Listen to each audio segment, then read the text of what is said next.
Hello everyone. तो कैसी लग रही है आपको ये स्टोरी? अगर पसंद आ रही है तो please subscribe my channel and press like and bell button. तो चलिए बिना देरी किए शुरू करते हैं हमारी स्क्विड स्टोरी का एक्सप्लेनेशन। तो हम फर्स्ट ही सीन में देखते हैं कि हमारी बेचारी संग अपने टूटे और जले घर में अम्ब्रेला लेकर बैठी है क्योंकि उसकी छत टपक रही है और अपनी मॉम का पिक लेकर वो अपनी लाइफ के बारे में सोचती है। तभी उसकी नज़र अम्ब्रेला पे बने डब्लू पे जाती है और इधर विंग संग का वो पोर्ट्रेट बनाता है जो वो बेंच पे बैठ के अकेले रो रही थी। और इधर संग रियलाइज करती है कि ये सारी चीज़ें विंग के ब्लैक स्वेटर के थ्रेड के उससे छूने के बाद ही शुरू हुआ है। तो वो फौरन ग्रैनी को ढूंढने वहाँ दोबारा पहुँचती है। तभी ग्रैनी उसे एक बस से उतरते हुए मिलती है। तो संग अपने बुरे हालातों का रोना रोते हुए उनसे हेल्प मांगती है और ग्रैनी उससे पूछती है क्या ब्लैक थ्रेड उससे कोई उसकी अनमोल चीज़ लेके गया है, जिस पे संग बताती है कि हाँ वो उसका फर्स्ट किस ले गया है। तो ग्रैनी बोलती है कि अब उसे उसका वो किस वापस लेना होगा, तभी उसका गुड लक वापस आएगा। और इधर मिंजुन विंग से बोलता है कि वो अपनी इमेजिनेशन में बहुत अच्छी पोर्ट्रेट बना रहा है, बट विंग बताता है कि उसने उसे देखा है। तो मिंजुन उसे बोलता है क्या वो अब उसे भी देख सकता है। और मिंजुन की इन बातों से इरिटेट होकर विंग उसका क्रेडिट कार्ड ब्लॉक कर देता है। तो मिंजुन उसे ओपन करवाने के लिए उसे मस्का मारता है और फिर उसे ये भी वार्न करता है कि ये बात किसी को भी ना बताए। और संग डिस्कस करती है अपना बैड लक, तो उसका भाई और फ्रेंड भी कहते हैं कि उसके बैड लक का असर तो उन पर भी आने लगा है। उनकी सैलरी कम हो गई है, उसके भाई की यूनिवर्सिटी में प्रॉब्लम है। और संग का डफर ब्रदर उसे कहता है कि उसे किस करके ये बैड लक खत्म कर देना चाहिए, बट जियान मना करती है और कहती है कि वो एक लड़की है, उसके लिए कोई आम बात नहीं है। लेकिन इसी डिस्कशन के बाद तीनों बेहोश हो जाते हैं और पता चलता है कि तीनों को फूड पॉइजनिंग हो गया है, इसलिए वो हॉस्पिटल में है। तो जियान अब कहती है कि तुम्हें किस कर ही लेना चाहिए, ये कुछ ज़्यादा ही हो रहा है।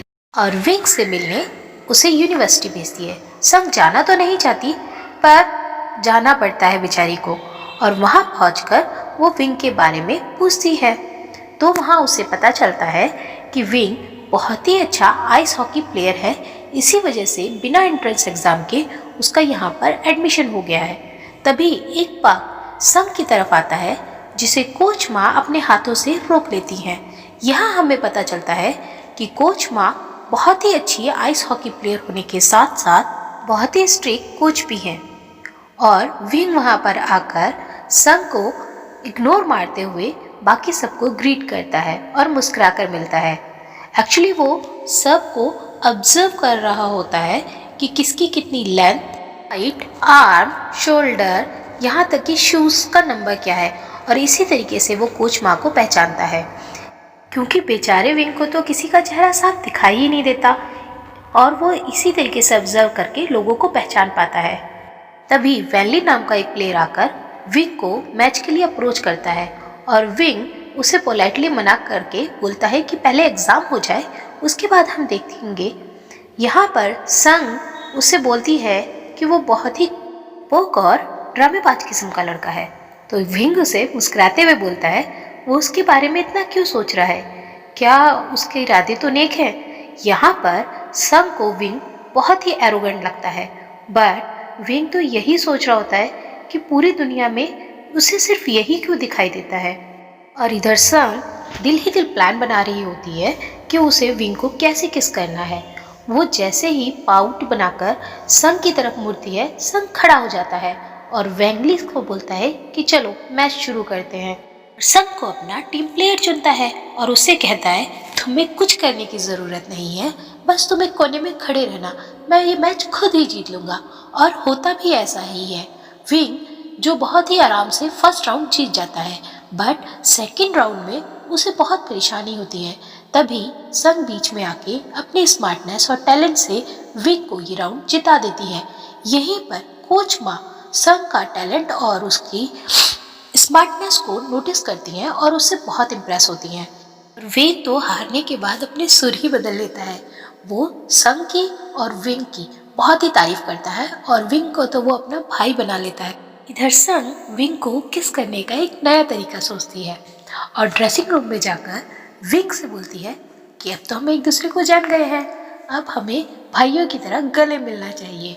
और जब वो गले मिलने जाती है तो उसे किस करने का पूरा ट्राई करती है, बट विंग लास्ट मोमेंट पर सर की ये चालाकी देख लेता है और उसे अपना हेलमेट पहनाकर कहता है नो थैंक्स और वहाँ से चला जाता है।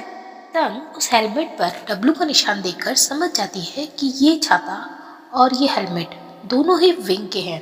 विंग स्नोमैन के पास जाता है और बोलता है कि आज वो बहुत ही खुश है क्योंकि उसे लियो में आइस हॉकी प्लेयर चुन लिया गया है और संग भी उसके पीछे उसके कदमों पे कदम रखते हुए स्नोमैन के पास पहुंचती है और वो भी कहती है कि अब वो भी खुश है।